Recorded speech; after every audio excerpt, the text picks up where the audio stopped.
Class में जो पढ़े थे राउट्स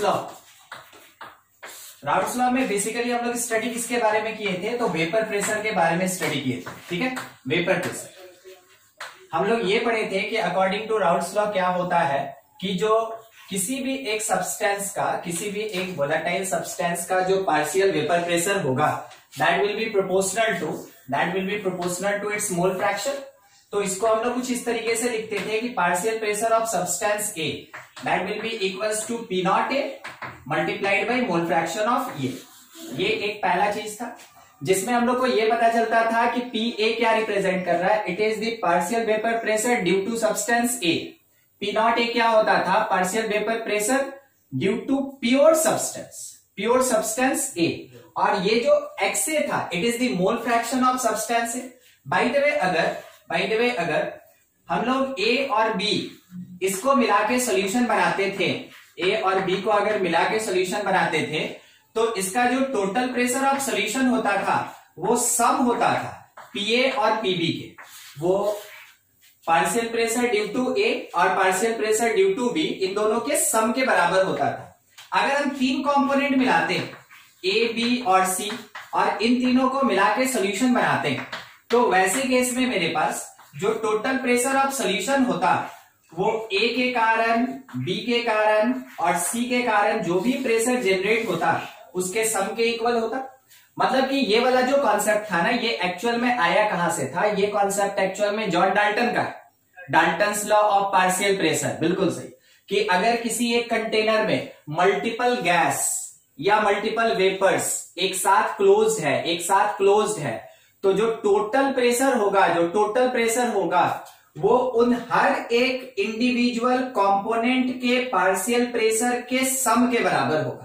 जो टोटल प्रेशर उस पर्टिकुलर कंटेनर में होगा तो उसके अंदर जो जो सब्सटेंस प्रेजेंट है उसके पार्शियल प्रेशर के सम के इक्वल होगा। ठीक है, ये चीज भी हम लोग राउट्स लॉ में देखे थे।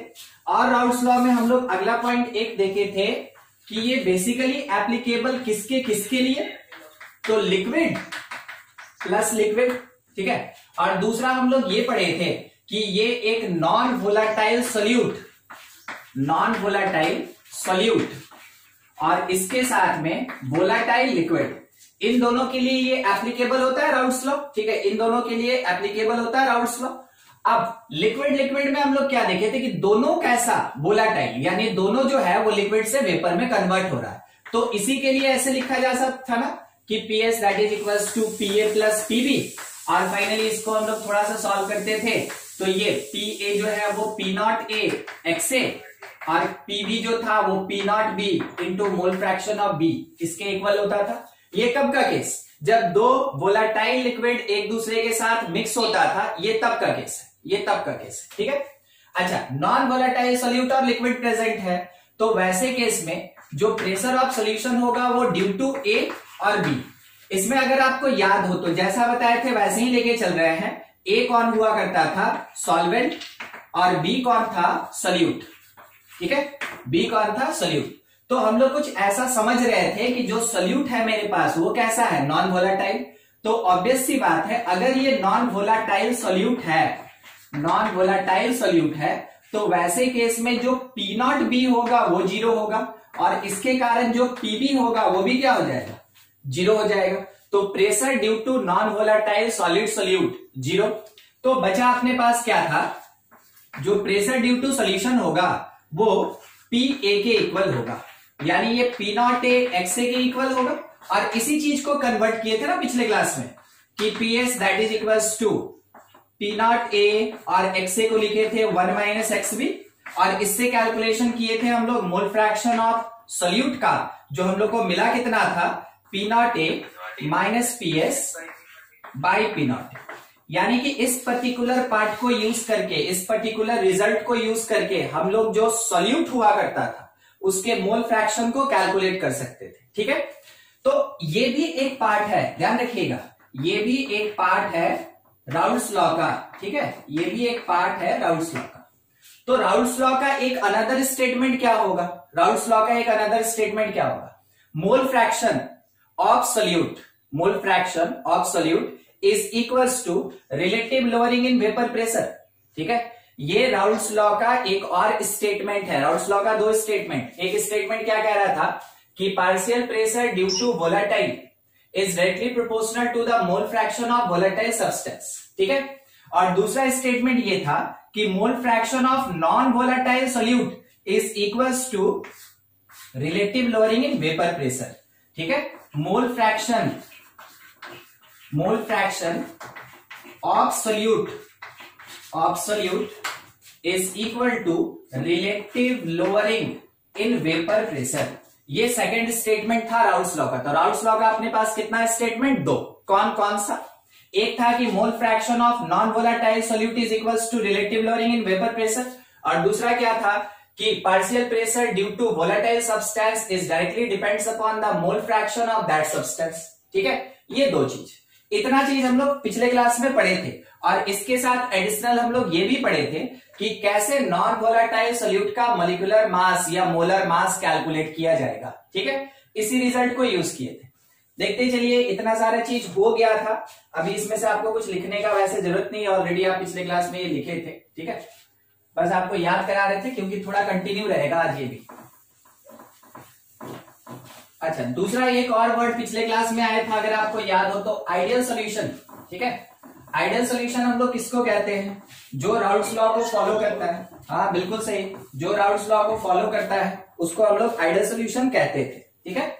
उसके बाद हम आपको एक ग्राफ बताए थे, अगर आपको याद हो तो, ठीक है। मान लेते हैं जैसे मोल फ्रैक्शन ए का और मोल फ्रैक्शन बी का, मोल फ्रैक्शन ए का और मोल फ्रैक्शन बी का है। तो ए का मोल फ्रैक्शन हम यहाँ पे 1 मान लेते हैं, बी को 0 मान लेते हैं। इस जगह पे किसी एक पॉइंट में मोल फ्रैक्शन ए का 0 हो गया डिक्रीज होके, और बी का 1 हो गया। तो यहाँ पे मेरे पास एक प्योर वेपर प्रेशर था, और इस प्लेस पे भी एक प्योर वेपर प्रेशर था। मगर यहाँ पे किसका प्योर वेपर प्रेशर होगा? Due to A. और इस पॉइंट पे किसका प्योर होगा? बी का। यानी ये था मेरे पास पी नॉट बी, जबकि हम इधर साइड में प्रेशर को इंक्रीज कर रहे हैं, और इधर मेरा मोल फ्रैक्शन अपना वैरी कर रहा है। और ये जो था ये ड्यू टू ए था, तो ये particular point pressure due to A. अच्छा, बी का 0 से 1 तक वैल्यू बढ़ने के कारण इसका प्रेशर भी लिनियरली इंक्रीज किया। ए का 1 से 0 मोल फ्रैक्शन डिक्रीज करने के कारण प्रेशर भी डिक्रीज किया, ऐसा था। अब इसके बाद हम लोग देखे थे कि जो प्रेशर ऑफ सोल्यूशन होगा वो कुछ ऐसा होगा।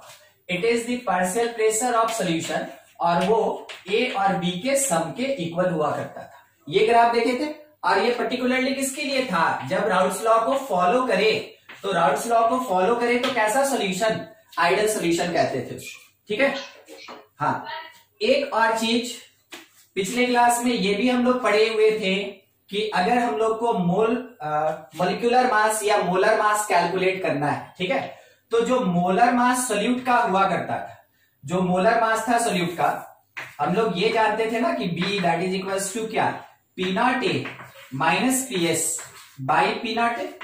तो हम लोग मोल फ्रैक्शन B का जब लिखते थे तो उस टाइम में अपना अजम्पशन कैसा होता था कि सोल्यूशन पूरा का पूरा डाइल्यूटेड है, सोल्यूशन पूरा का पूरा डाइल्यूटेड है। और डाइल्यूटेड होने का मतलब क्या हुआ कि सोल्यूट का अमाउंट काफी कम होता था, ठीक है, और सॉल्वेंट का अमाउंट काफी ज्यादा होता था, जिसके कारण ये मोल फ्रैक्शन कन्वर्ट हो जाता था बी बाई ए में, number of moles of B by number of moles of ए।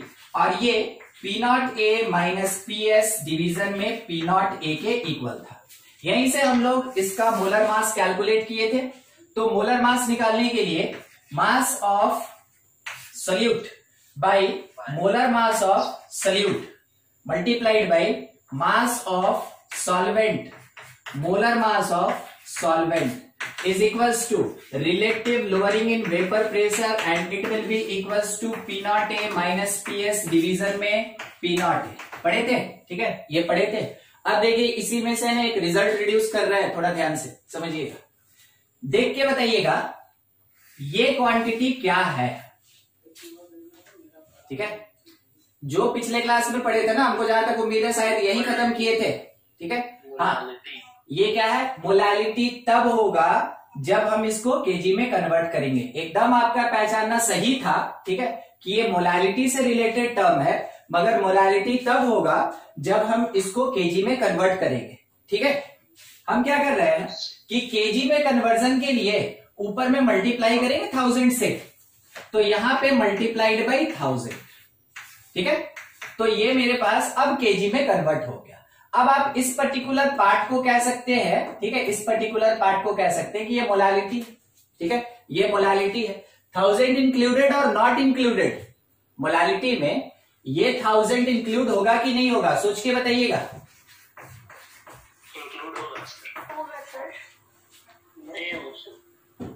नहीं होगा ना, नहीं होगा। अच्छा ठीक है, थोड़ा समझिएगा, यहाँ पे थोड़ा अलग से बता रहे हैं बस उस लास्ट टर्म को। मास ऑफ सोल्यूट इन ग्राम, ठीक है, by molar mass of solute in gram, फिर molar mass of solvent in gram, और नीचे मास ऑफ सॉल्वेंट इन ग्राम। ठीक है, अगर बाय द वे ये मास ऑफ सॉल्वेंट ग्राम से कन्वर्ट हो जाए किसमें, केजी में, ग्राम से कन्वर्ट हो जाए किसमें, केजी में, ठीक है, तब कहीं जाके इस पूरे पार्ट को हम क्या कह सकते हैं कि ये मोलालिटी होगा। ठीक है, हम लोग क्या कह सकते हैं इसको कि ये मोलालिटी होगा। अब थोड़ा देखिएगा, अगर हम मोलालिटी कन्वर्जन करना चाहते हैं तो 1000 से हम डिवाइड कर दिए, तो यहां 1000 से डिवाइड किए तो यहां 1000 से मल्टीप्लाई करना पड़ेगा कि नहीं करना पड़ेगा, बोलिए, सोच के बोलिए, हाँ कि ना, बस सोच के बोलिए। फिर से एक बार बोले, सुनिएगा, ये मेरे पास ग्राम में दिया था, हम इसको केजी में कन्वर्ट करना चाहते हैं, तो हम क्या किए, 1000 से डिवाइड कर दिए। ठीक है, तो ग्राम केजी में कन्वर्ट हो गया। अब हम इस पार्ट को फिर से एक बार लिख रहे हैं, अलग से एक्स्ट्रा टर्म है समझाने के लिए, मेरे पार्ट को फिर से समझिएगा। Mass in gram by molar mass of solute in gram, और क्या हम यहाँ मास ऑफ सॉल्वेंट अब केजी में लिख दें इतने को लेके, तो उसके अलावा बचा क्या मेरे पास, mass of solvent, molar mass of solvent in gram by 1000। बोलिए, देख के बोलिए, ये पार्ट और ये पार्ट सेम है कि नहीं है, बस आपको इतना पहचानना है ना। क्वांटिटी मेरे पास तो इतना ही ना दिया था, क्वांटिटी मेरे क्वेश्चन में तो इतना ही ना होगा। जब हम ये नंबर ऑफ मोल्स का कॉन्सेप्ट लेंगे according to relative lowering in vapour pressure, तो मेरे पास जो दिया है उसी को रिड्यूस कर रहे हैं, तो क्वांटिटी तो इतना ही ना लिखेंगे हम, NB बाई NA। सोच के देखिए, ये जो बॉक्स में बंद किए हैं इतना ही होगा ना, हाँ कि ना, बोलिए। नहीं समझे तो बोलिए ना भाई, नहीं समझे आप बोलिए, ये चीज इतना होगा कि नहीं होगा। Yes sir. अब ठीक है, यस सर। हाँ अब ठीक है ना, चलिए कोई बात नहीं, ठीक है, इतना तो आप समझ गए। अब थोड़ा एक और बात समझिएगा यहाँ पे मेरा बात, हाँ, कि अगर हम यहाँ 1000 से खुद से डिवाइड करें तो हमको 1000 से मल्टीप्लाई करना चाहिए कि नहीं करना चाहिए। अगर हम क्वांटिटी नहीं चेंज करना चाहते तो मल्टीप्लाई और डिवाइड दोनों करेंगे तब तक क्वांटिटी चेंज नहीं होगा। क्या करेंगे, यूनिट भी चेंज कर दे रहे हैं ना सर, बस यूनिट चेंज हो रहा है ना। जैसे सर 1000 ग्राम डिवाइडेड बाय 1000 करके यूनिट चेंज कर दिया ना सर आपको। हाँ हमको लग में गया था। सुनिएगा, थोड़ा सा है ना दिमाग खुला रखिएगा, यूनिट डायमेंशन में इतना मत फंसिएगा, ठीक है, छोटा मोटा चीज। आप हमको पहला चीज बताइए, ये कितना होगा हमको बताइए, बस इतने पे ध्यान दीजिए। बोलिए, क्या हम इसको मास ऑफ ए इन ग्राम लिखेंगे, हाँ कि ना। Yes sir. तो जब मास इन ग्राम आएगा तो हम उसको इतना लिख सकते हैं कि नहीं, हाँ कि ना।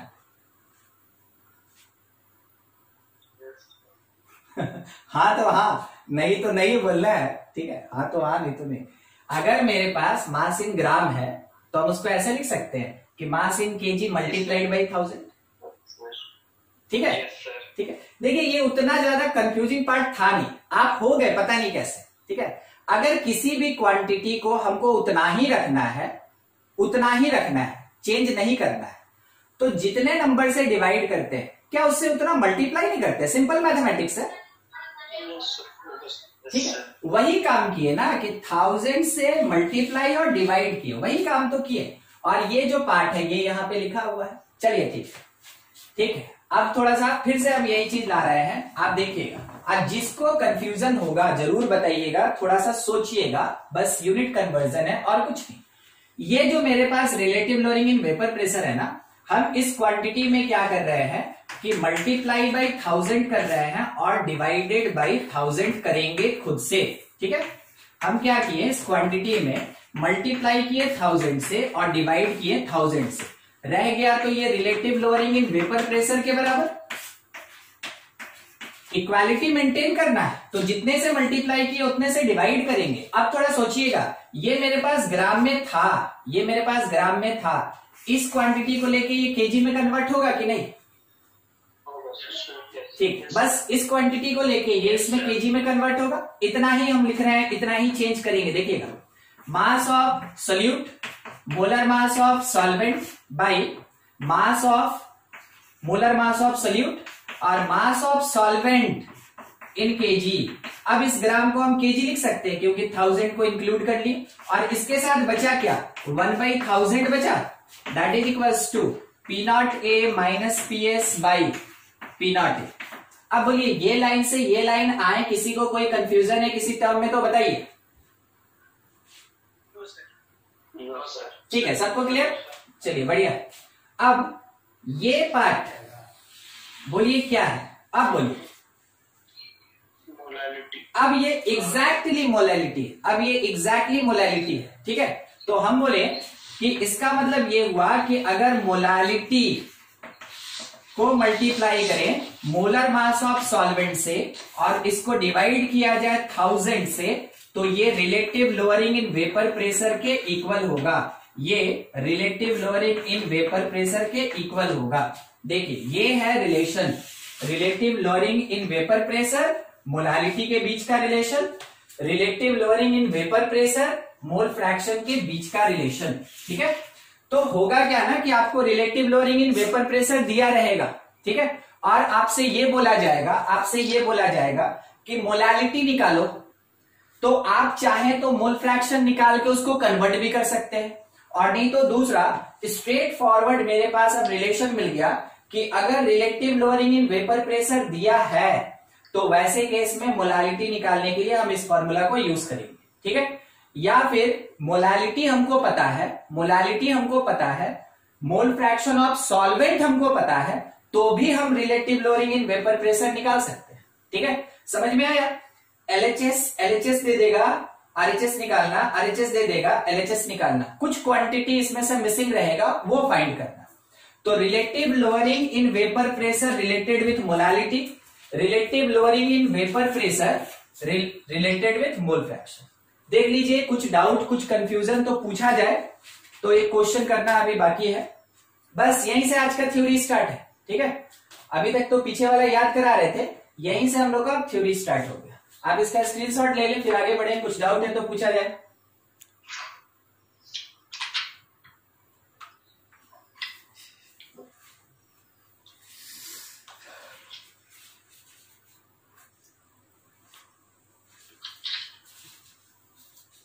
हो गया?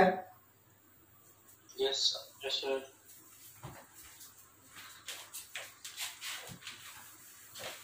अंशु आया है क्या आज? Yes sir. अंशु, एक क्वेश्चन था ना वो ड्राई एयर वाला, आपका था कि उत्कर्ष का था? एक नहीं, वो बोले थे कि dry air pass through, sir मेरा ही था। आपकी था। ठीक है, वो इसी से बनना था ना, हम आपको उस समय बोले थे वेपर प्रेशर पढ़ेंगे, राउंड्स लॉ पढ़ेंगे तब बनेगा। ठीक है, तो देखेंगे आज वैसा क्वेश्चन हम लोग देखेंगे। ठीक है, अगर मिलता जुलता वैसा ही हुआ तो आप ट्राई कर लेंगे, और नहीं तो फिर उसके बाद हम बता देंगे यहीं पे। ठीक है, देखिए एग्जाम्पल के लिए क्वेश्चन ले रहे हैं इसी बेसिस पे। देखिएगा क्या क्वेश्चन है अपने पास। Vapour pressure of carbon disulphide at 320 Kelvin is 854 mm of Hg. ठीक है, a solution of 3 gram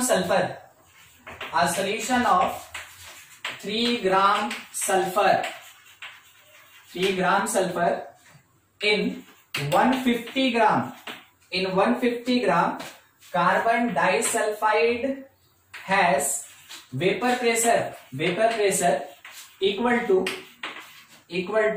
849 mm of Hg। Data पे ध्यान देते चलिएगा। पूछा गया what is molecular formula, what is molecular formula of sulfur, molecular formula of sulfur। ठीक है, हम लोग को ये बताना है कि सल्फर का मोलिकुलर फॉर्मूला क्या होगा। क्वांटिटीज एक बार देख लीजिए, क्या दिया हमको, कैसे दिया हमको। ठीक है, बस क्वांटिटीज पे थोड़ा ध्यान रखिए आप, और सोचिए कि हमको क्या यूज करना होगा और क्या फाइंड करना होगा। हमको क्या यूज करना होगा और क्या फाइंड करना होगा, सोचते चलिए। वेपर प्रेशर CS2 at 320, ये किसी काम का है, ये किसी का। ठीक है, बस कांस्टेंट टेम्परेचर, ये मेरे काम का। ठीक है, वेपर प्रेशर ऑफ CS2 दिया हम लोग को। A solution of 3 gram sulphur in 150 gram CS2। देखते चलिए, अगर CS2 का, कार्बन डाइसल्फाइड का वेपर प्रेशर दिया है, तो क्या आपको ऐसा नहीं लगता है कि ये P0 CS2 दिया है। ठीक है, 854। अच्छा, आगे सॉल्यूशन ऑफ 3 ग्राम सल्फर, तो हमको ये पता चल गया कि मास ऑफ सल्फर हमको प्रोवाइड किया, it is 3 gram. In 150 gram CS2 it is the mass of CS2 150 gram. ठीक है, अच्छा, has vapour pressure equal to 849 mm। अच्छा, यहां सॉल्यूशन पढ़ने का तरीका, solution has vapour pressure equal to 849 mm, बीच का चीज छोड़ दीजिए। क्या आप समझे वो क्या दिया है? पी सॉल्यूशन दिया, प्रेशर ड्यू टू सॉल्यूशन दिया, कितना? 849 mm। अच्छा, सॉल्वेंट का प्रेशर और सॉल्यूशन का प्रेशर, क्या आपको लग रहा है प्रेशर कम हो गया? तो क्या लगेगा? रिलेटिव लोअरिंग लगेगा। ठीक है, ये सब चीज होता है जो आपको आइडेंटिफाई कराएगा कि क्वेश्चन बनना कैसे है। ठीक है, तो क्या लगेगा मेरे पास? रिलेटिव लोअरिंग लगेगा। दूसरा एक और चीज, ये जो सॉल्यूशन बना ये कौन से टाइप का? लिक्विड इन लिक्विड या फिर non volatile solid in liquid? कौन से टाइप का? सोच के बोलिए। हाँ, non volatile solid in liquid solvent, एकदम ठीक है, क्योंकि जो सल्फर है ना वो वोलेटाइल नहीं है। ठीक है, वो उड़ने नहीं जा रहा है। इतना क्वांटिटी दे दिया। पूछा क्या? What is the molecular formula of sulphur. Molecular mass नहीं पूछा, मोलिकुलर फॉर्मूला पूछा। मोलिकुलर मास नहीं पूछा, मोलिकुलर फॉर्मूला पूछा। मगर हम तो जानते हैं कि रिलेटिव लोअरिंग को यूज करेंगे तो मोलिकुलर मास या मोलर मास निकलेगा, तो निकालेंगे वही, निकालेंगे वही और उससे मोलिकुलर फार्मूला निकालेंगे। ठीक है उमंग, देखिए हम लोग के पास जो फार्मूला हुआ करता था उसमें हम लोग ऐसे लिखते थे, मास ऑफ सॉल्यूट, ठीक है, by molar mass of solute multiplied by mass molar mass of solvent by mass of solvent, that will be equals to P not solvent minus solution by P not solvent. Formula तो आप ऐसे ही याद रखेंगे A B के term में ही, ठीक है, मगर आपको ये पता ए मतलब सॉल्वेंट, बी मतलब सॉल्यूट, पुट करते चले तो मास ऑफ सॉल्यूट हमको प्रोवाइड किया गया 3 gram into molar mass of solvent, तो मोलर मास किसमें डाला है? CS2 में। सल्फर का हो गया कितना? 32, 32, 64, 64 और 12 कितना होता है? 76।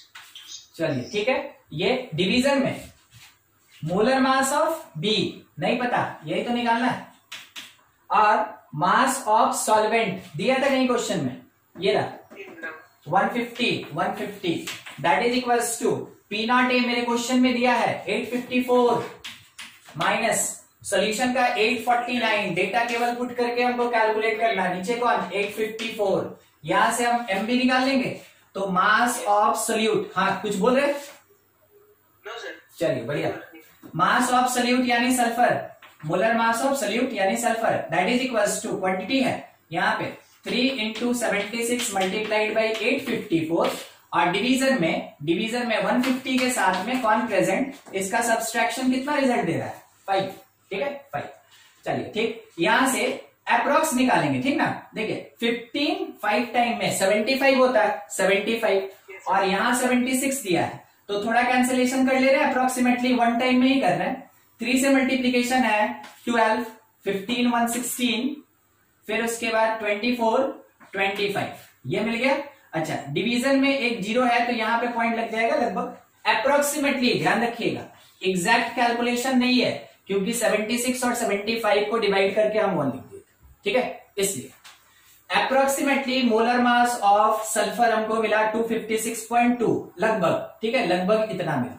अब अगर ये मोलर मास है तो हमको ये पता कि एटॉमिक मास क्या होता है सल्फर का। Atomic mass of sulphur 32।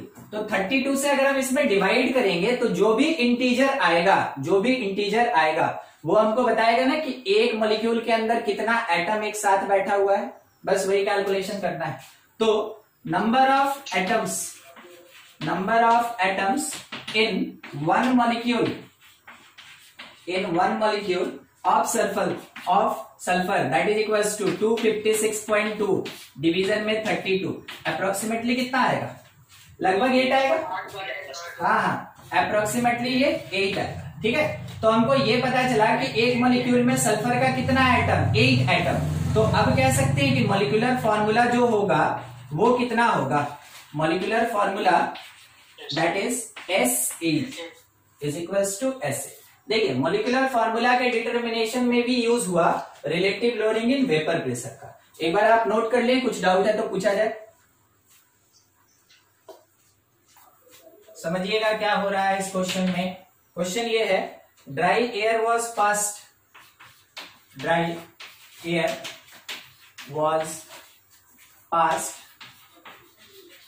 through solution of 5 gram of a solute in 180 gram of water, ठीक है, यानी एक्वा सोल्यूशन है, and then through pure water, ठीक है। पढ़ते चलिएगा क्या क्या हो रहा है। आगे बोला गया the loss and then through pure water, ठीक है, पहले सॉल्यूशन से पास किए और उसके बाद क्या किए, प्योर वाटर से पास किए। आगे the loss in weight of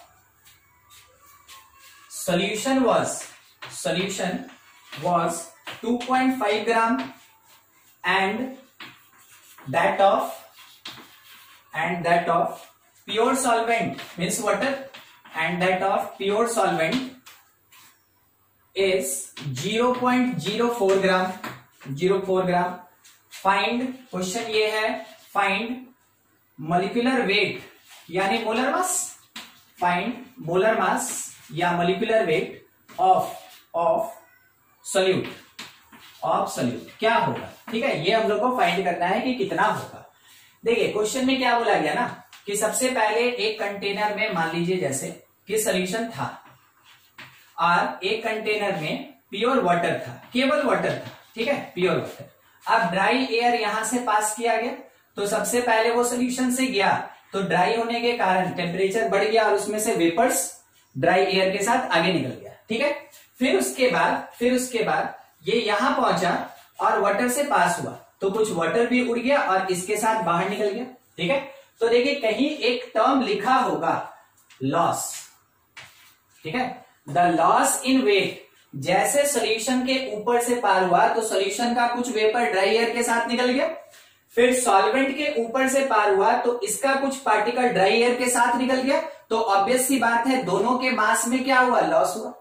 तो दोनों के मास का जो लॉस है आपको सबसे ज्यादा ध्यान वही रखना चाहिए कि सॉल्यूशन का 2.5 ग्राम और प्योर सॉल्वेंट का 0.04 ग्राम, ठीक है। तो हम थोड़ा सा डेटा लिख लें यहाँ पे, देखिएगा प्रोसेस तो समझ गया ना कि क्या हो रहा है। और ये सॉल्यूशन है तो ऑब्वियस सी बात है इसमें सोल्यूट है और इसके साथ सॉल्वेंट है, तो मेरे पास मास लॉस, ठीक है, ऑफ सॉल्वेंट का कितना है 0.04 ग्राम और मास लॉस ऑफ सॉल्यूशन कितना है, तो सॉल्यूशन का 2.5 ग्राम ये दिया, ठीक है, ये दिया हुआ है। अच्छा, और क्या दिया, pass through solution of 5 gram of solute, यानी कि मास ऑफ सोल्यूट दिया, बी बोलते हैं उसको, इस 5 ग्राम।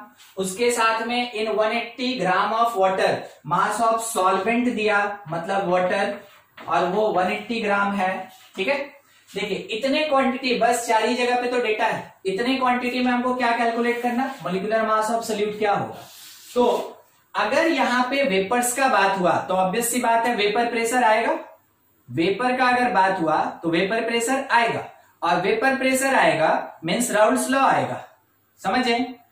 अगर वेपर प्रेशर आया तो राउल्ट्स लॉ आएगा, राउल्ट्स लॉ से related relative lowering in vapour pressure. तो देखिएगा हम लोग ये जानते हैं कि जो relative lowering in vapour pressure होता है तो P not solvent minus P solution by P not solvent. अब ये जो है it is equals to the mole fraction of solute. तो सोल्यूट को आपको याद होगा, हम यहाँ पे बी बोले थे, ठीक है, बी बोले थे, वहां भी बी लिख दिया, ठीक है। आगे बढ़ते हैं, ये है। अच्छा, ये जो पार्ट होगा, ये जो पार्ट होगा, ये जो मास लॉस हुआ है ना, मास लॉस जो हुआ उसके रेशियो के बराबर होगा, मास लॉस के रेशियो के बराबर होगा। अब मास लॉस का रेशियो अगर हमको लेना है तो किस तरीके से लेके चलना है, ऊपर में सॉल्वेंट और नीचे में रहेगा मेरे पास सॉल्यूशन। तो लॉस इन सॉल्वेंट और डिवीजन में लॉस इन सॉल्यूशन, ठीक है। जो भी मास लॉस हुआ है सॉल्वेंट का by mass loss in solution. तो हम क्या लिख सकते हैं कि ये जो मेरे पास मोल फ्रैक्शन हुआ करता था, it will be equals to loss in solvent कितना, लॉस इन सॉल्वेंट 0.04 और डिवीजन में लॉस इन सॉल्यूशन कितना, तो लॉस इन सॉल्यूशन 2.5। अगर आपको याद हो तो क्योंकि ये काफी डाइल्यूट है, ठीक है, देख रहे हैं लॉस कितना कम हो रहा है, क्योंकि काफी डाइल्यूटेड है, तो वैसे केस में ये मोल फ्रैक्शन जो होता था, क्या आपको याद है, ऊपर solute by number of moles of solvent लेते थे, number of moles of solute और by number of moles of solvent लेते थे जब मॉलिक्यूलर मास कैलकुलेट करते थे, उस टाइम के कॉन्सेप्ट का बात हो रहा है, ठीक है। अब मेरे पास क्वांटिटी सॉल्व करने लायक ये है, तो 0.04 डिवीजन में 2.5, that will be equals to जो मोल्स ऑफ सोल्यूट होगा that is mass of solute by molar mass of solute. Same वैसे ही मास ऑफ सॉल्वेंट और ऊपर चला जाएगा मोलर मास ऑफ सॉल्वेंट। अब इसमें से जितना क्वांटिटी दिया पुट किया जाए, ठीक है, तो मेरे पास mass of solute 5, mass of solvent 180, तो 0.04 2.5 is equals to mass of solute 5, molar mass of solvent 18, molar mass of solute निकालना है, multiplied by mass of solvent, it is 180, ठीक है, 180। मास निकालेंगे यहां से, MB that is equals to, थोड़ा cancellation 10 time में, 5 से 2 टाइम में, ये इधर गया है तो नीचे जाएगा ऊपर जाएगा, 2.5 बाई 0.04 मल्टीप्लाइड बाई 2, सॉल्व कर लिया जाए, छोटा सा चीज, ऊपर 2.5 और नीचे 8 इंटू 10 टू द पावर -2 लिख सकते हैं, 0.08 आएगा ना, मल्टीप्लाई कीजिए 0.08, तो उसको लिखेंगे 8 इंटू 10 पावर -2। अब बस इसको सॉल्व करना है, तो 8 से आप इसको चाहें तो कैंसिल कर ले, नहीं तो ये पूरा हो रहा है क्या, 250/8 हो रहा है, तो डिवाइड कीजिए ना, 3 टाइम में 24, बच गया 1 पॉइंट, ठीक है, बच गया 2, तो अब कितना, 2 टाइम में लगभग 31.2 ग्राम लगभग, ठीक है, 31.2 ग्राम। अगर आपके पास केवल इंटीजर दिया हुआ है आंसर या ऑप्शन, तो आप इंटीजर केवल कंसीडर कर लेंगे, तो ये मिल गया हम लोग को मोलर मास ऑफ सोल्यूट। देखिए कुछ दिक्कत है कि प्रोसेस कैसे हुआ या कोई टर्म में, ठीक है, तो पूछा जाए, ये भी यूज है वेपर प्रेशर का, राउल्ट्स लॉ का।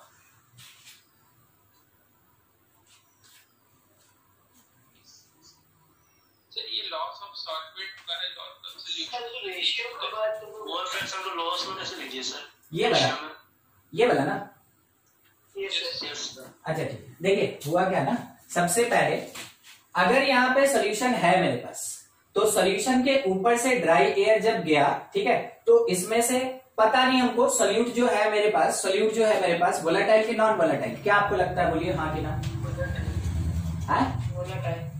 अच्छा वोलेटाइल है। अरे वोलेटाइल रहेगा तो ये तो लगेगा ही नहीं कभी, नहीं समझे?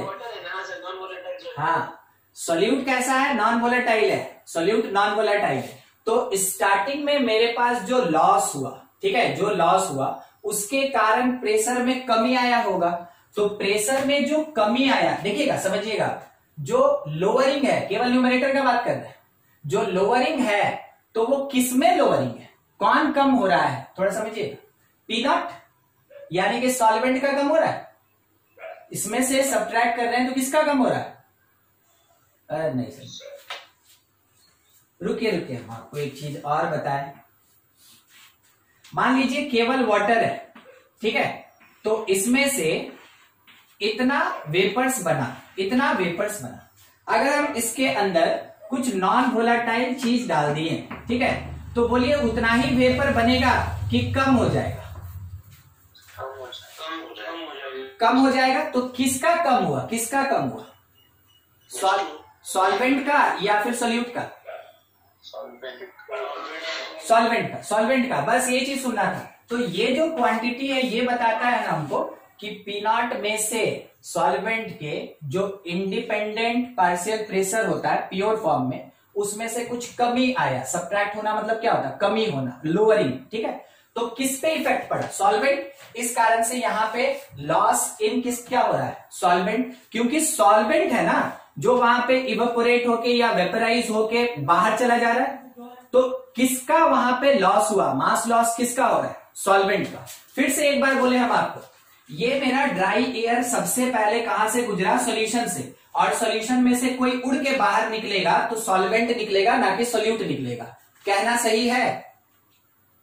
फिर से बोले, ड्राई एयर अगर पास किया सॉल्यूशन में से, सबसे पहले सॉल्यूशन में से, ठीक है, तो सॉल्यूशन में से कोई उड़ के बाहर निकलेगा, वेपर बन के बाहर निकलेगा, तो कौन निकलेगा? सॉल्वेंट निकलेगा। तो पहला मास लॉस किसका हो रहा है? सॉल्वेंट का, ठीक है। अच्छा, उसके बाद यहां से जो सॉल्वेंट निकला इधर से गया, ठीक है, तो सॉल्वेंट का कंपैरिजन करना हो तो किसी अनदर सब्सटेंस से करें कि सॉल्यूशन से कंपैरिजन करें? फिर से एक बार, सॉल्वेंट का कंपैरिजन करना हो तो हमेशा हम लोग सॉल्यूशन से करेंगे, ठीक है। तो इसी कारण से जो मास लॉस इन सॉल्वेंट हुआ उसका कंपैरिजन है किसके लॉस से? तो लॉस इन सॉल्यूशन से उसका कंपैरिजन है, लॉस इन सॉल्यूशन से उसका कंपैरिजन है। अब ये क्वांटिटी क्लियर हो रहा है आपको? ये मोल फ्रैक्शन से लेना देना नहीं है, इसको एक्चुअल में लेना देना है इससे। ये जो relative lowering in vapour pressure है ना, उसके कारण वो पार्ट लिखा गया कि लॉस इन सॉल्वेंट और बाय लॉस इन सॉल्यूशन जो होगा that will be equals to the relative lowering in vapour pressure, ठीक है। अब देखिए, और कहीं कुछ डाउट तो फिर पूछा जाए, वो समझ में आ गया? नहीं? हम सोचे नहीं समझे अभी। चलिए ठीक है, देख लीजिए, और कुछ डाउट है तो पूछा जाए, नहीं तो फिर इसको जल्दी से आप नोट करें, फिर आगे बढ़े। सर तो उसको एक अलग फॉर्मूला की तरह याद कर सकते हैं ना? हाँ बिल्कुल बिल्कुल, आप इसको है ना एक फॉर्मूला ही मान लीजिए, ठीक है, आप इसको एक फॉर्मूला मान लीजिए। और एक छोटा सा ट्रिक बताते हैं आपको, मान ले रहे हैं अगर कभी आप कंफ्यूज हो गए, ठीक है, एग्जामिनेशन में बैठे आप कंफ्यूज हो गए, पता नहीं हमको सॉल्वेंट ऊपर होता है कि सॉल्यूशन ऊपर होता है, ऐसा कोई भी कंफ्यूजन आया आपके दिमाग में, तो एग्जामिनेशन के टाइम बनाने का तरीका क्या होता है वो समझा देते हैं। देखिए, मास लॉस लिखा है सॉल्वेंट का और लिखा है सॉल्यूशन का, हमेशा छोटा वाला न्यूमरेटर में होगा, बड़ा वाला डिनोमिनेटर में होगा, ठीक है। जो कम क्वांटिटी है वो न्यूमरेटर में होगा और ज्यादा क्वांटिटी हमेशा डिनोमिनेटर में होगा, ठीक है। क्यों कैसे? क्योंकि आप मोल फ्रैक्शन निकाल रहे हैं, ये कभी भी 1 से बड़ा नहीं हो सकता है, इसलिए जो कम क्वांटिटी होगा वो न्यूमरेटर और ज्यादा क्वांटिटी हमेशा डिनोमिनेटर। अगर कंफ्यूज हो गए तो, और नहीं तो याद रहा तो बहुत बढ़िया बात है, ठीक है। हटा दें इसको। और कुछ है किसी का? नेक्स्ट देखेंगे, कंटिन्यूड पार्ट है कॉम्पोजिशन इन वेपर फेज, कॉम्पोजिशन इन वेपर फेज। अब इसके लिए कैलकुलेशन, इसका मीनिंग क्या हो रहा है ना, अभी हम किस चीज पे डिस्कस करने वाले हैं वो समझिएगा। मान लीजिए जैसे कोई एक कंटेनर है, ठीक है, हम लोग वेपर का तभी बात करेंगे जब वो क्लोज रहेगा तब। इसमें पहले से कोई एक सॉल्वेंट है, सब्सटेंस है, ठीक है, एक सब्सटेंस है मान लीजिए। अब इसमें से हम इसको सॉल्यूशन बनाते हैं, आप देख रहे हैं ये मेरे पास सॉल्यूट है, ठीक। तो दोनों का दोनों कैसा ना, वोलाटाइल, दोनों का दोनों वोलाटाइल है, ठीक है, दोनों का दोनों वोलाटाइल। अब इसका कुछ वेपर्स यहां प्रेजेंट होगा, क्रॉस से दिखा रहे हैं, सॉल्वेंट का वेपर्स प्रेजेंट है, क्रॉस से दिखा रहे हैं, और सॉल्यूट का कुछ वेपर्स प्रेजेंट है, डॉट से दिखा रहे हैं, डॉट से, ठीक है। तो देखिए पहले हम क्या किए, लिक्विड को लिक्विड के साथ मिला दिए, लिक्विड लिक्विड के साथ मिल गया, तो लिक्विड के अंदर कुछ मोल फ्रैक्शन है, सॉल्यूट का भी और सॉल्वेंट का भी, ठीक है, दोनों चीज प्रेजेंट है।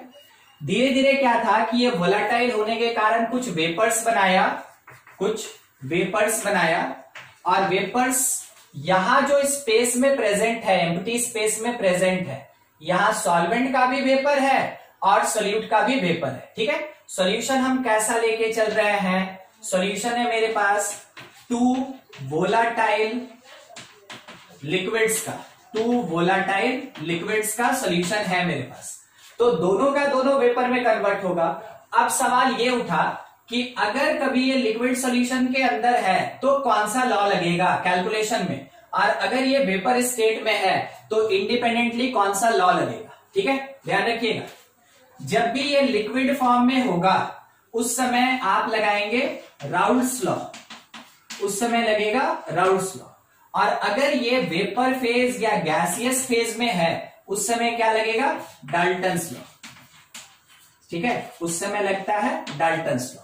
समझे क्या क्या हो रहा है, तो लिक्विड के अंदर लगाएंगे राउल्स लॉ और बाहर वेपर स्टेट में लगाएंगे हम डाल्टन्स लॉ। तो राउल्स लॉ के अकॉर्डिंग लिक्विड फेज में हम कुछ मान के चल रहे हैं कि जो मोल फ्रैक्शन होगा, मोल फ्रैक्शंस जो होगा वो XA और XB होगा, ठीक है। सब्सटेंस A और B का लिक्विड फेज में जो मोल फ्रैक्शन होगा वो A और B होगा, ठीक है। उसके बाद मोल फ्रैक्शन ऑफ कंपोनेंट्स जो वेपर फेज में होगा, ठीक है, वेपर फेज में, उसको हम कैपिटल Y बोल रहे हैं, ठीक है, YA और YB। तो ये कौन था, लिक्विड में, ठीक है, और ये मेरे पास मोल फ्रैक्शन किस में था, वेपर के फॉर्म में, ठीक है। समझ रहे हैं, दोनों का मोल फ्रैक्शन अलग अलग लेके चल रहे हैं हम। अब इसी के बेसिस पे थोड़ा सा समझिएगा एक बात। मान लीजिए A के कारण जो वेपर प्रेशर क्रिएट हुआ, ठीक है, according to Raoult's law, according to Raoult's law, A के कारण जो प्रेशर क्रिएट हुआ that is equals to P0A into mole fraction of A होगा X के फॉर्म में, अकॉर्डिंग टू राउल्स लॉ। और according to Dalton's law, according to Dalton's law, यही जो partial pressure due to A होगा वो तो यहां पे मेरे पास वेपर के लिए कैलकुलेशन है, उसको हम क्या लिखेंगे, उसको लिखेंगे जो टोटल प्रेशर है multiplied by mole fraction of A। दोनों लाइन को ध्यान से देखिए, कुछ भी कंफ्यूजन है जरूर पूछिए कि सर कैसे हो गया। देखिए पहले, सबसे पहले समझेंगे तभी आगे बढ़ेंगे।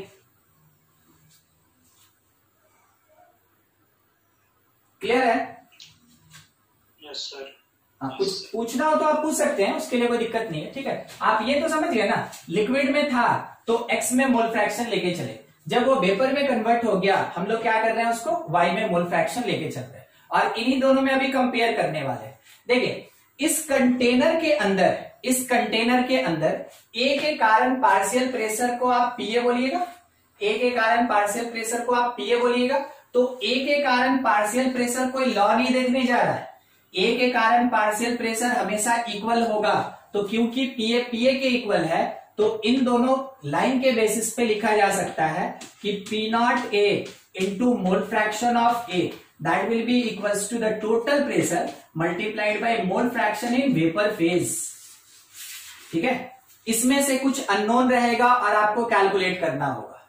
इसमें से कुछ अननोन रहेगा, कैलकुलेट करना होगा। सेम आप दूसरे सब्सटेंस बी का भी बोल सकते हैं कि वेपर प्रेशर या partial pressure of be in pure state multiplied by mole fraction of B in liquid state, that will be equals to total pressure यानी pressure of solution multiplied by mole fraction of B in gaseous or vapor state। ठीक है, ये होता है। तो दोनों mole fraction है, ये लिक्विड में और ये कहां पे, वेपर फॉर्म में। तो इसमें से कोई एक पार्ट दिया रहेगा और दूसरा आपको कैलकुलेट करना रहेगा। इससे क्वेश्चन एक ही टाइप का ही आता है, या तो आपको लिक्विड दिया रहेगा वेपर का पूछेगा, या वेपर दिया रहेगा लिक्विड का पूछेगा। ठीक है, चलिए देख लीजिए, इसको नोट कीजिए, फिर एक क्वेश्चन कर ले, इस पे थोड़ा और क्लियर हो जाएगा।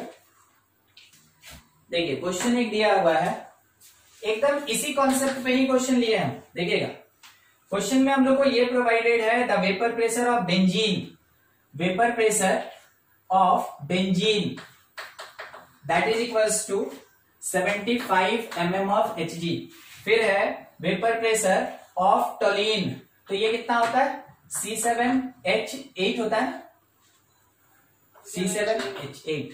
हाँ ठीक, ये हो गया। और इसका दिया है 22 mm ऑफ Hg। आगे है 20, क्या हुआ, टोल्वीन बोले ना, हाँ C7H9 होना चाहिए। है?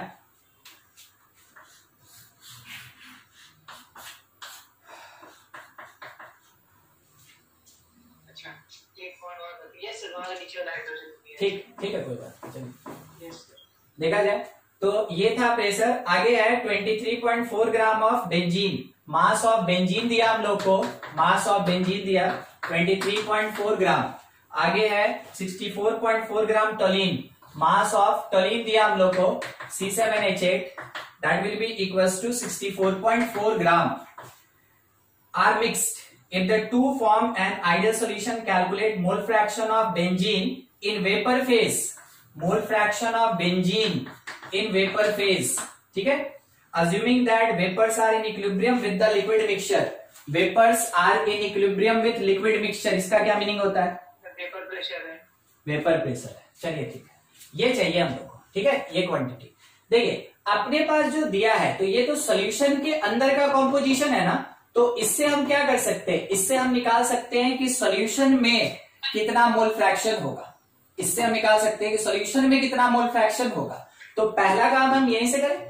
सबसे पहला चीज, number of moles of C6H6 that is equals to the mass, और डिवीजन में मोलर मास, तो कितना होता है 70।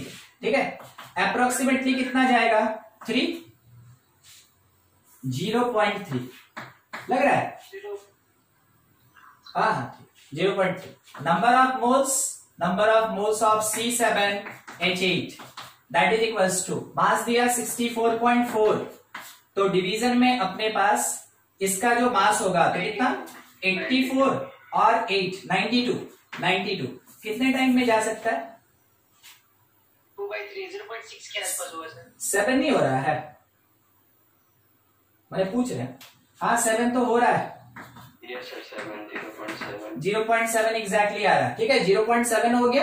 अब आगे का बात, दोनों का मोल्स मिल गया। मोल फ्रैक्शन किसका चाहिए हमको, बेंजीन का, जिसका चाहिए उसी का कैलकुलेट करेंगे। C6H6 that is equals to number of moles of benzene by total number of moles in solution. ठीक है, total number of moles in solution. तो मेरे पास ये दिया था कितना, 0.3, और नीचे तो आप देख के समझ गए होंगे 1 हो रहा है, 1 हो जाएगा। हाँ ठीक है, तो मोल फ्रैक्शन हमको मिल गया इसका लिक्विड स्टेट में। अब आगे का बात ये है कि प्रेशर हम लोग को दिया हुआ। अच्छा बताइए, ये प्रेशर सॉल्यूशन का है कि उसका प्योर फॉर्म में है, प्योर फॉर्म में, क्योंकि अकेले सब्सटेंस का प्रेशर जब कभी भी होगा वो हमेशा प्योर फॉर्म में होगा। तो नॉट लिखा रहे नहीं लिखा रहे, वो प्योर फॉर्म है यानी नॉट ही है।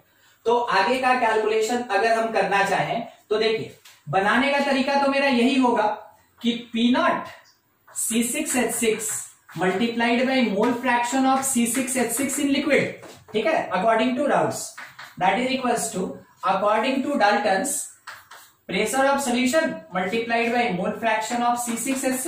देखिए ये चाहिए, ये हमको पता है, ये भी हमको पता है। क्या ये है मेरे पास प्रेशर ऑफ सॉल्यूशन? नहीं, कहां? निकालना पड़ेगा। हाँ निकालना पड़ेगा। तो कैसे निकालेंगे pressure of solution? Pressure of solution P0 C6H6 multiplied by mole fraction of C6H6 Raoult's law और plus P0 C7H8 multiplied by mole fraction of C7H8 according to Raoult's law. ये काम हो रहा है, ठीक है। हम लोग के पास PS जो मिलेगा it will B 75 multiplied by mole fraction 0.3 plus 22 multiplied by mole fraction 0.7। Solve करें तो ये हो गया 15, 21 और 1 22 पॉइंट डाल दिए प्लस 7 से मल्टीप्लीकेशन 4 5 पॉइंट डाल दिए, ऐड कर दिए, कितना हो गया 0.9 और ये है 37.9 mm ऑफ Hg। ये मिल गया हमको टोटल प्रेशर ऑफ सॉल्यूशन। और ये हमको कहां पुट करना है, प्लेस तो मेरा है, बस इस इक्वेशन को सॉल्व करेंगे।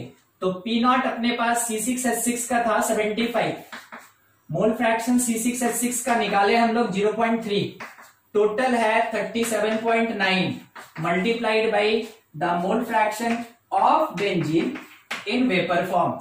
तो सॉल्व कर लेंगे C6H6 का मोल फ्रैक्शन क्या होगा। चलिए निकाल के बताइए कितना आ रहा है, बस इसको सॉल्व करना है। देख लीजिए कुछ डाउट भी है तो पूछा जाए। चलिए ये था अपने पास वेपर प्रेशर का राउट्स लॉ का थोड़ा एप्लीकेशन। अब थोड़ा आगे बढ़ते हैं। देखिए उसी में आइडियल सॉल्यूशन किसको कहते हैं, आइडियल सॉल्यूशन किसको कहते हैं, अब वो समझिएगा। सबसे पहला चीज, उस सॉल्यूशन को आइडियल सॉल्यूशन कहेंगे जो पर्टिकुलर अभी नीचे जो कंडीशन लिखेंगे उसको फुलफिल करेगा, ठीक है। तो देखिए आइडियल सॉल्यूशन किसको कहते हैं हम लोग, सबसे पहला it must follow routes law. सबसे पहला कंडीशन कि ये राउट्स लॉ को फॉलो करे, ठीक है। दूसरा कंडीशन क्या है कि इसमें जो प्रेशर ड्यू टू सब्सटेंस होगा that is equals to P0A XA। यही बात है, राउट्स लॉ वाला ही बात है। PB that is equals to P0B XB, ठीक है। और इसके साथ में जो प्रेशर ड्यू टू सॉल्यूशन होगा वो A और B के सम के इक्वल होना चाहिए, एग्जैक्टली इक्वल होना चाहिए। तीसरा बात कि जो डेल H मिक्सचर होगा that should be equal to 0, ठीक है। Del H mixture should be equal to 0। क्या मीनिंग हो गया, मीनिंग ये हुआ ना, आपके पास सॉल्वेंट था, आप उसमें सोल्यूट मिलाएं तो या तो कुछ हीट बाहर निकलेगा और नहीं तो हीट क्या होगा, एब्जॉर्ब होगा।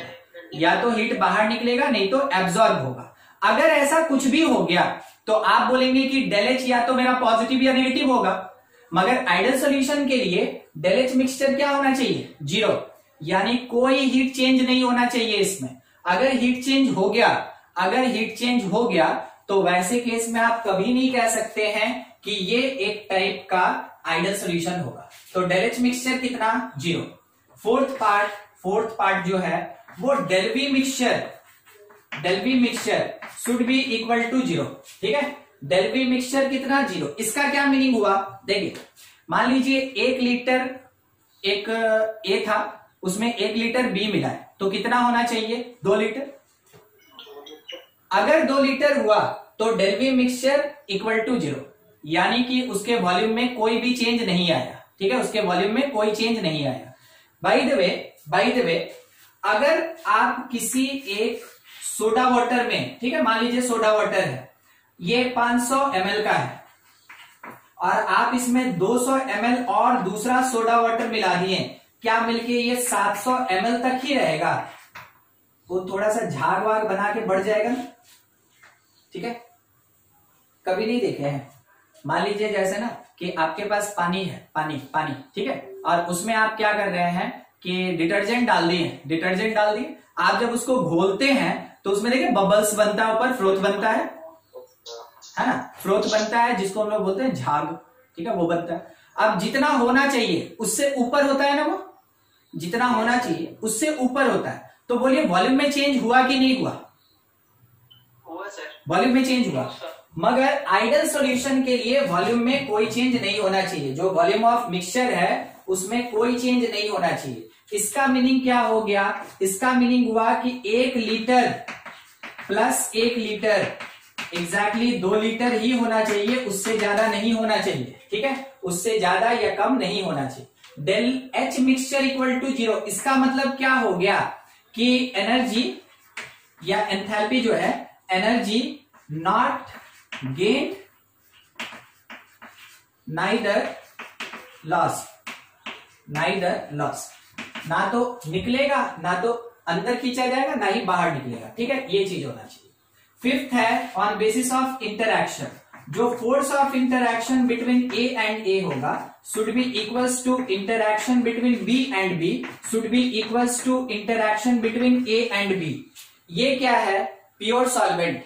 ये क्या है? Pure solute. ये क्या है? सॉल्यूशन। ये है सॉल्यूशन। तो सॉल्वेंट सॉल्वेंट के बीच force of interaction solute solute के फोर्स ऑफ इंटरैक्शन के इक्वल होना चाहिए, और वो सॉल्यूशन में सॉल्वेंट सोल्यूट के फोर्स ऑफ इंटरैक्शन के इक्वल होगा। तो ये था फोर्स ऑफ इंटरैक्शन पे बात। जो फोर्स ऑफ इंटरैक्शन है उस पे अभी हम बात कर रहे थे कि ये सारे कंपोनेंट और सॉल्यूशन का इक्वल होना चाहिए। डेल वी मिक्सचर 0 होना चाहिए, डेल एच मिक्सचर 0 होना चाहिए, पीएस पीए प्लस पीबी के इक्वल होगा, मतलब राउल्स लॉ को फॉलो करेगा। जब इतने कंडीशन को फुलफिल करेगा then the solution called ideal solution. General तौर पे कोई भी सॉल्यूशन परफेक्टली आइडल नहीं होता है। जनरल तौर पे कोई भी सॉल्यूशन परफेक्टली आइडल नहीं होता है। ठीक है, उसमें कुछ ना कुछ इंप्योरिटी रहता है। मगर सोच के देखिएगा, जो वेरी डाइल्यूटेड सॉल्यूशन होगा, वेरी डाइल्यूटेड सॉल्यूशन जो होगा, क्या आप इसमें सॉल्यूट का प्रेजेंस मानते हैं? जो वेरी डाइल्यूटेड सॉल्यूशन है इसमें सॉल्यूट का प्रेजेंस हम लोग नहीं मानते। तो हम केवल यही मान के चलते हैं कि वहां पे सॉल्वेंट होगा और एक अकेला कंपोनेंट अगर प्रेजेंट है वो हमेशा आइडल सॉल्यूशन की तरह बिहेव करेगा। तो समझिए, अगर कोई एग्जांपल देना हो तो हम आइडल सॉल्यूशन का क्या एग्जांपल देंगे? Very diluted solution always behave like ideal solution, ये आइडल सॉल्यूशन की तरह बिहेव करता है। ठीक है, तो देखिए ये था मेरे पास आइडल सॉल्यूशन। अब अगर एग्जांपल का बात अभी किए थे ना, एग्जांपल कोई पूछा तो आपके पास 4 ऑप्शन रहेगा और सीधा पूछेगा इसमें से कौन आइडल हो सकता है। तो आपको आइडेंटिफाई करने का तरीका क्या रखना है वो सुन लीजिए। नियर अबाउट कार्बन रहेगा, ठीक है, और साथ ही साथ जो अटैच्ड ग्रुप है वो भी सेम फैमिली का होगा। अटैच्ड ग्रुप सेम फैमिली का और नेबरहुड होना चाहिए। देखिए क्या लिख रहे हैं,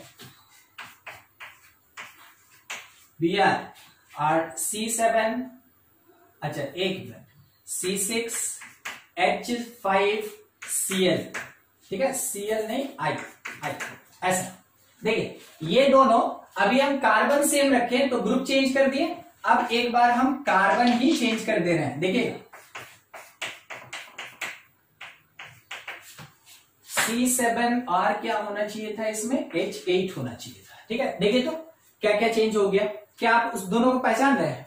ऊपर वाला क्या है? ब्रोमोबेंजीन, ये क्या है? आयोडोबेंजीन। ठीक है, ये दोनों एक जैसा काम करता है। फिर उसके बाद मतलब एक ही जैसा मिलकर सॉल्यूशन बनाएगा, आइडियल सॉल्यूशन रखेगा। दूसरा नीचे वाला देखिए, कार्बन में चेंज है जबकि दोनों का दोनों रिंग फैमिली से बिलोंग करता है, मींस एरोमेटिक है। ये कौन है? टोलीन, ठीक है, और ये कौन है? बेंजीन। ये दोनों एक जैसा बिहेव करेगा, ये एक आइडियल सॉल्यूशन की तरह बिहेव करेगा। जब एक साथ मिलाया जाएगा आइडियल सॉल्यूशन की तरह बिहेव करेगा। ठीक है, अच्छा एक और छोटा सा हम एग्जांपल देना चाहें तो C2H5OH और इसके साथ में C3H7OH। ठीक, क्या आपको दिखा कि कार्बन एक क्वांटिटी बढ़ गया, कार्बन का एक यूनिट बढ़ गया, ये भी बिहेव करेगा किसकी तरह, आइडियल सॉल्यूशन की तरह, ठीक है, आइडियल सॉल्यूशन की तरह। तो हम आपको एक समरी दिए कि कार्बन नियर अबाउट होना चाहिए, ठीक है, रिलेटेड होना चाहिए। दूसरा जो ग्रुप है, जो फंक्शनल ग्रुप जुड़ा है वो एक ही फैमिली का होना चाहिए और नियरेस्ट होना चाहिए। अगर ऐसा मिला के कोई भी सब्सटेंस को मिलाते हैं तो वो हमेशा क्या प्रोवाइड करेगा, आइडियल सॉल्यूशन प्रोवाइड करेगा। तो आइडेंटिफाई करने का यही तरीका है, क्योंकि आइडियल सॉल्यूशन तो बहुत सारा हो जाएगा, मगर आपके पास कोई ऑप्शन दिया तो सोच के देखिए, आप सबको याद नहीं रख सकते, आपको आइडेंटिफाई करने आना चाहिए कि आइडियल होगा कब, ठीक है। तो 2 बार कार्बन नियर अबाउट होना चाहिए और जो ग्रुप जुड़ा हुआ है वो सेम फैमिली का होना चाहिए और नियरेस्ट होना चाहिए, ठीक है। देख लीजिए, इसमें से कुछ डाउट है तो पूछा जाए। ग्राफ जो है वो हम लोग पिछले क्लास में पढ़ लिए थे, मगर आइडियल सॉल्यूशन का ग्राफ एक बार फिर से बता दें तो मान लीजिए यहाँ पे A मेरे पास 1 यूनिट, B 0, यहाँ पे आके A 0 हो गया और B जो क्वांटिटी है 1, एकदम वही ग्राफ ही बनाएंगे हम यहाँ पे, ठीक है, क्योंकि वो आइडियल सॉल्यूशन का ही होता है। इस प्लेस पे P0 A, यहाँ पे P0 B, B का क्वांटिटी धीरे धीरे इंक्रीज करके मैक्सिमम, एकदम स्ट्रेट लाइन, A का क्वांटिटी डिक्रीज करके मिनिमम 0। जब ये मिला इससे तो सॉल्यूशन यहां लिखेंगे कि जो PS होगा वो PA प्लस PB के इक्वल होगा। इस प्लेस पे लिखेंगे कि ये PA है जो P0 A XA के इक्वल होगा। सेम वही चीज ये PB है जो P0 B इंटू XB के इक्वल होगा, ठीक है। ये हुआ आइडियल सॉल्यूशन। कुछ डाउट तो पूछा जाए, इससे क्वेश्चन इन सारे पॉइंट्स और उस कॉन्सेप्ट के बेसिस पे रहता है। मींस आइडियल सॉल्यूशन से थ्योरेटिकल क्वेश्चन मिल सकता है। नहीं, जो मतलब ग्राफ जो उसका सर, ये इसमें क्या पूछ रहे थे, P0 A लिखा हुआ है क्या सर? नहीं सुने, फिर से सर बोले जो नीचे वाला लाइन है वो P0 A लिखा हुआ है ना? ये ऐसे जा रहा है। Yes sir. हाँ, ये PA is equals to P0 A XA। Yes sir, ठीक है। ऐसे जो जा रहा है वो PB लिखे हैं, उसको खुद से लिख लेंगे P0 B XB। हाँ, नॉन आइडियल एक लाइन में अगर बात करें तो जो आइडियलिटी को फुलफिल नहीं किया, जो आइडियलिटी को फुलफिल नहीं किया वो नॉन आइडियल। तो नॉन आइडियल भी 2 टाइप का होगा। देखिए, एक इक्वल टू 0 होता है, एक नॉट इक्वल टू 0, और नॉट इक्वल टू 0 का 2 केस होता है ना, एक लेस होता है और एक ग्रेटर होता है। तो जो नॉन आइडियल सोल्यूशन है, ठीक है, सेकेंड अपने पास नॉन आइडियल सोल्यूशन। जो नॉन आइडियल सोल्यूशन है वो क्या क्या काम करेगा? सबसे पहला चीज वो क्या करेगा? Does not follow Raoult's law. ये राउल्स लॉ को फॉलो नहीं करेगा। मतलब इसका मतलब हुआ कि पीए जो है ना वो P0 A XA के बराबर नहीं होगा। इसका मतलब है कि PB जो है वो P0 B XB के बराबर नहीं होगा। इसका मतलब ये है कि जो PS निकलेगा वो PA प्लस PB के बराबर नहीं होगा। ठीक है, ये चीज। तो ये क्या है? ये अगर नहीं हुआ मतलब राउल्स लॉ नहीं फॉलो किया। दूसरा सोच के बोलिएगा, डेल बी मिक्सचर क्या होना चाहिए? नहीं होगा। मतलब या तो पॉजिटिव हो जाएगा, बढ़ जाएगा, या फिर घट जाएगा। ठीक है। अच्छा, third, del H mixture should not equal to 0, यानी आइदर एक्सोथर्मिक होगा नहीं तो एंडोथर्मिक हो जाएगा। ठीक है, एक्सो या फिर एंडो हो जाएगा। फिर जो फोर्स ऑफ इंटरएक्शन ए का है is not equals to the force of interaction between A B. Force of interaction जो बी का है should not equals to the force of interaction between AB, यानी सोल्यूट का फोर्स ऑफ इंटरएक्शन, सोल्यूट के molecule का force of interaction solution के molecules के force of interaction के इक्वल नहीं होगा। सॉल्वेंट का जो मॉलिक्यूल का फोर्स ऑफ इंटरएक्शन वो सॉल्यूशन के मॉलिक्यूल के फोर्स ऑफ इंटरएक्शन के इक्वल नहीं होगा। इन कंडीशंस को फुलफिल किया means non ideal solution. Non ideal solution होगा तो जब ग्राफ ड्रॉ करेंगे हम लोग, क्या स्ट्रेट लाइन बनेगा? नहीं, स्ट्रेट लाइन नहीं बनेगा, तब वो कर्व बनेगा। नॉट इक्वल्स टू है ना, तो हर केस में क्या बनेगा? कर्व बनेगा। ठीक है, देखिएगा, नॉन आइडियल का एक पार्ट, इसका 2 पार्ट होता है। सबसे पहला, अच्छा लिख ही देते हैं, types of non ideal solution, types of non ideal solution. एक होता है पॉजिटिव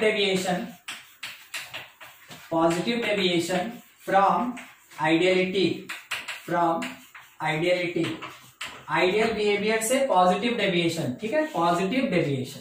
अब इस पॉजिटिव डेविएशन का क्या मीनिंग है देखते चलिएगा, कंडीशन क्या क्या बनता है, ठीक है। देखिए ये तो पहले ही हम लोग देख चुके हैं कि राउट्स लॉ को फॉलो नहीं करेगा, तो फिर करेगा क्या। सबसे पहला बेसिक पार्ट आपको समझाते हैं, उसके बेसिस पे आप आंसर दीजिएगा। इंटरैक्शन का जो रिजल्ट होता है, जो रिलेशन होता है, वो बताया है। देखिएगा, जो फोर्स ऑफ इंटरैक्शन ए का होगा और जो force of interaction A B का होगा, तो इधर हुआ मेरा प्योर सॉल्यूट या सॉल्वेंट और इधर साइड में कौन, सॉल्यूशन, ठीक है। पॉजिटिव डेविएशन का मतलब होता है कि ज्यादा से ज्यादा वेपर्स बनाएगा।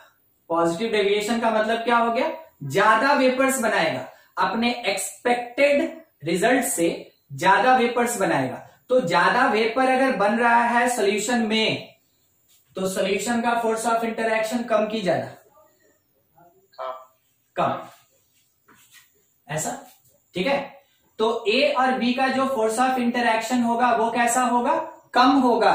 किसके कंपैरिजन में, ए के कंपैरिजन में। तब तो ये जल्दी टूटेगा, ठीक है, तब तो ये जल्दी टूटेगा।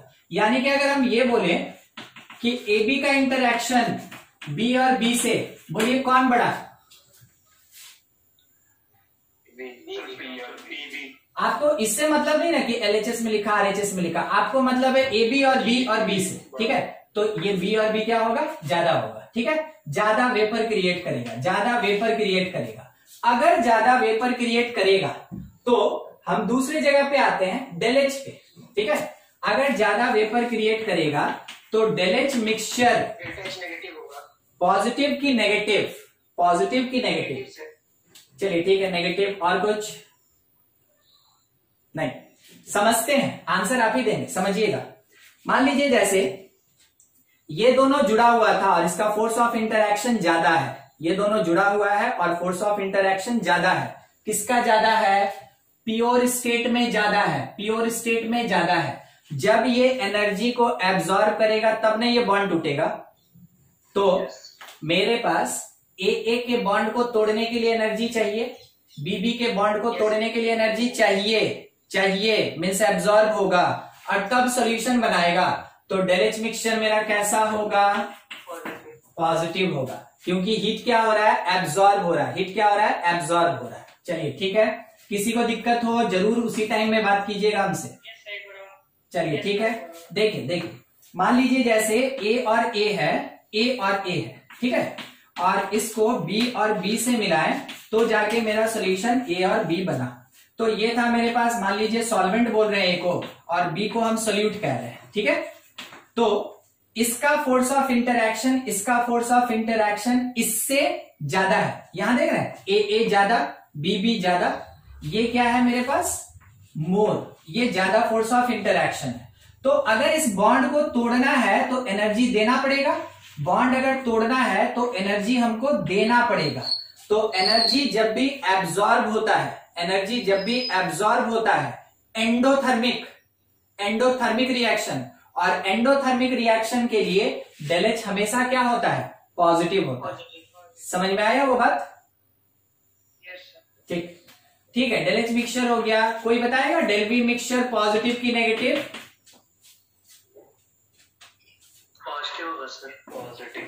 पॉजिटिव होना मतलब क्या हुआ, बढ़ गया, यही ना, हाँ बिल्कुल बढ़ गया, अरे बढ़ गया, समझिएगा।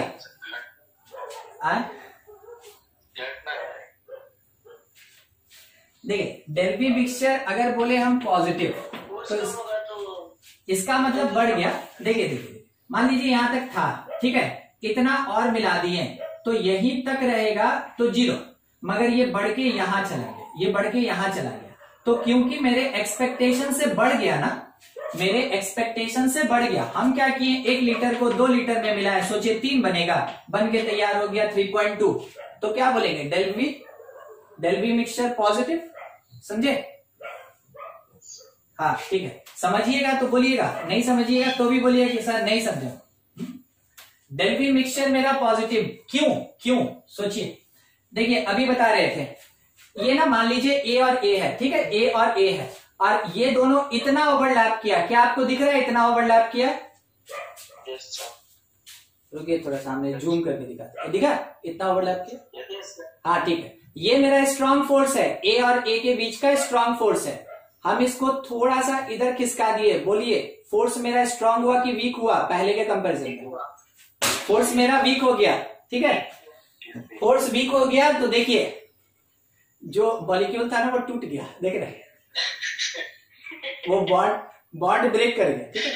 और बॉन्ड अगर ब्रेक करेगा तो ऑब्वियस सी बात है वॉल्यूम इंक्रीज करेगा कि डिक्रीज करेगा? इंक्रीज करेगा। चलिए ठीक है, एक तो चौक टूट के कम से कम आपको ये समझा दिया कि डेल बी मिक्सचर पॉजिटिव क्यों होता है। समझ में आया सबको?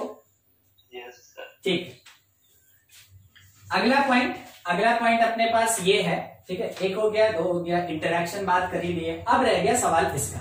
तो देखिए क्या होता है ना कि मेरे पास एक्सपेक्टेड था कि जो पी ए होगा partial pressure due to A that will be equals to P not A X A, ये मेरा एक्सपेक्टेड था कि होगा, मगर क्या ऐसा है? नहीं, पॉजिटिव डेविएशन होने पे मेरे एक्सपेक्टेशन से ये ज्यादा रिजल्ट देगा, ठीक है। जितना हम थ्योरेटिकली कैलकुलेट करके रखे थे कि पार्शियल वेपर प्रेशर होगा, हम जब उसको प्रैक्टिकली कैलकुलेट किए तो वो प्रेशर उससे ज्यादा बढ़ा हुआ था, यानी पी ए जो रिजल्ट मिलेगा वो अपने एक्सपेक्टेशन से, अपने कैलकुलेशन से थोड़ा सा ज्यादा होगा। किसके केस में? पॉजिटिव डेविएशन के केस में। पी बी जो होगा वो एक्सपेक्टेशन से ज्यादा होगा, वो एक्सपेक्टेशन से थोड़ा सा ज्यादा होगा। तो इसका मतलब है कि हम तो सोचे कि सॉल्यूशन बनेगा तो वो a प्लस बी के इक्वल होगा, मगर क्योंकि पॉजिटिव डेविएशन था तो अपने एक्सपेक्टेशन से रिजल्ट ज्यादा मिलेगा, ठीक है। समझे इसमें लेफ्ट क्या कह रहा है और राइट क्या कह रहा है? राइट कह रहा है थ्योरेटिकल वैल्यू, थ्योरेटिकल कैलकुलेशन, ये थ्योरेटिकल वैल्यू इतना होना चाहिए था जो हम कैलकुलेट किए। और लेफ्ट वाला क्या कह रहा है? ये इसका प्रैक्टिकल वैल्यू है, ये एक्सपेरिमेंट से प्रैक्टिकल वैल्यू निकला है। तो जो मेरे पास प्रैक्टिकल ऑब्जर्वेशन है वो अपने एक्सपेक्टेशन, वो अपने थ्योरेटिकल रिजल्ट से ज्यादा आएगा। कौन से केस में? पॉजिटिव डेविएशन के केस में, ठीक है। अब इसका ग्राफ बनाने का बात आया कि कैसे बनेगा। चलिए ग्राफ देख ले आप, तुरंत खत्म किया जाए इसको। अब ग्राफ पॉजिटिव डेविएशन का, हाँ पॉजिटिव डेविएशन के लिए ग्राफ कैसा बनेगा? तो ये तो हमको एक्सिस लेके चलना ही है। इधर साइड में कौन बढ़ता है? प्रेशर। इधर साइड में कौन बढ़ता है? मोल फ्रैक्शन, ठीक है। ए को लेके चलें सबसे ज्यादा 1, बी को लेके चलें सबसे कम 0। किसी एक पर्टिकुलर पॉइंट पे ए मेरा हो गया 0 और बी मेरा हो गया 1, ठीक है। वही चीज लिखें जो हर बार नीचे लिखते रहते हैं, ठीक है। यहां पे ये था मेरे पास बी का प्योर स्टेट, यानी ये पी नॉट बी है। ये था मेरे पास ए का प्योर स्टेट, यानी ये पी नॉट ए है, ठीक है। एक्सपेक्टेशन था कि ये धीरे धीरे बी जो है धीरे धीरे ऐसे बढ़ेगा बढ़ेगा बढ़ेगा, ऐसे जाएगा। एक्सपेक्टेशन था कि ए डिक्रीज करेगा, ऐसे जाएगा, क्योंकि हम यही पढ़े हैं आइडियल सॉल्यूशन में। तो ये भी एक्सपेक्टेशन था कि सॉल्यूशन का जो ग्राफ होगा वो ऐसे जाएगा, सॉल्यूशन के प्रेशर का ग्राफ ऐसे जाएगा। ये आइडियल में पढ़े, मगर पॉजिटिव में क्या होगा? अगर वैसे ही चला गया तो काहे का नॉन आइडियल, ठीक है। पॉजिटिव मतलब अपने मीन पोजीशन से ऊपर, मीन से ऊपर, तो ग्राफ ऐसे जाएगा, ठीक है। ये किसका ग्राफ है? देख रहे हैं यहाँ पे एक बेस लाइन है, स्ट्रेट लाइन, ये उसका ग्राफ है, यानी ये पी बी है, ये पी बी है। फिर उसके बाद ए का ग्राफ ऐसे जाएगा, देखिए ये स्ट्रेट हुआ ना, ये मीन हुआ, ऊपर से ऐसे जाएगा। ऊपर से अगर कर्व बना के गया then it is positive, then it is positive, ठीक है। तो ये मेरे पास था पी ए, ठीक है। तो सॉल्यूशन का भी ऊपर से जाएगा, सॉल्यूशन का भी अपने मीन पोजीशन से ऊपर से होके ऐसे कर्व बना के जाएगा, ठीक है। और ये कौन है? पी एस, ठीक है। तो P S is greater than P A plus P B. कोई बता सकता है ये डॉटेड लाइन किसको दिखा रहा है? आइडियल। अच्छा ठीक है, हम मान गए एकदम सही आप बोले हैं, एकदम सही आप बोले हैं। अब हम आपसे एक चीज पूछें, इसमें से ये डॉटेड लाइन किसको दिखा रहा है? इसमें से आंसर दीजिए। पीएस को और पीए प्लस पीबी को। हाँ, लिखे तो थ्योरेटिकल वैल्यू, तो थ्योरेटिकली वो ऐसे जाना चाहिए था, ठीक है, यानी पीए प्लस पीबी होगा। ये जो डॉटेड लाइन है, तो ये पीएस जो है प्रैक्टिकल वैल्यू है, प्रैक्टिकल वैल्यू है, और वो ऊपर से ऐसे कर्व बना के जा रहा है। क्या आपको पॉजिटिव डेविएशन का ग्राफ समझ में आया? कहीं कुछ डाउट है तो पूछ लीजिए। ये था पॉजिटिव डेविएशन, ठीक है, नॉन आइडियल पॉजिटिव डेविएशन। पूरे बोर्ड का आप एक बार नोट कर लें, क्लिक कर लें। कुछ डाउट है तो पूछा जाए, थ्योरेटिकल क्वेश्चन ही आता है, जो पॉइंट्स लिखा है उसी से क्वेश्चन पूछा जाता है।